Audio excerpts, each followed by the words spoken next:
Hey everybody, my name is Zach Peterson. I'm a reporter with the Chattanooga Times Free Press here. I'm here to talk with you today about a murder case in Hamilton County's criminal court. It involves a young man named Mr. Cortez Sims. So, not long after midnight on January 7th in 2015, a stranger busts into an apartment in College Hill Courts on Chattanooga's main street, walked up the stairs, fired a few shots into one bedroom, where there was a 20-year-old woman named Talitha Bowman and a young girl named Zoe Duncan, then 1 year old. Fires bullets into both of them, turns around, fires bullets into a second room where a man named Marcel Christopher and Bianca Horton are laying. Immediately flees the scene, and then police have a situation on their hands where a young woman, Talitha Bowman, is shot and killed, a toddler is paralyzed, and you have two witnesses who think they know what happened, but are very afraid to come forward and talk.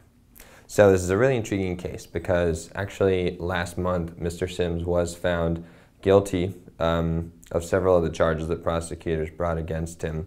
First-degree murder, 3 counts of attempted first-degree murder, bringing a firearm during the employment of a dangerous felony.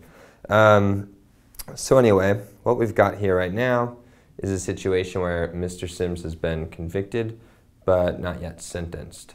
Although he was found guilty of first-degree murder, and that does bring an automatic life sentence, we still have to figure out what to do with all the other charges over here. And a judge is going to have to weigh a lot of different things. His criminal background history, how young he is, should he be considered for an alternative sentence?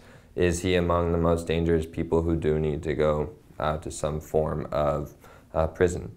Those are a lot of factors that they look at when they're deciding these things. And then they can decide whether they want the sentences to run consecutively or not. And basically what that means is for an attempted first-degree murder charge where you've got 3 counts, should he have to serve time for each one, or will all fall behind the murder charge and he just serves his life sentence of 50 years?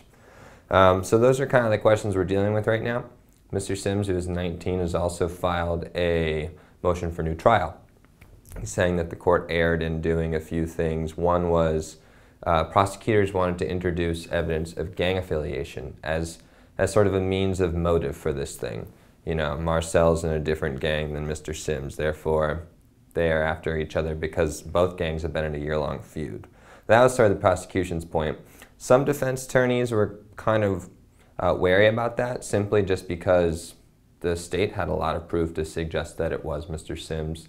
An officer who came to the scene with a body camera has Marcel Christopher saying Sims, Cortez Sims, when asked who did this.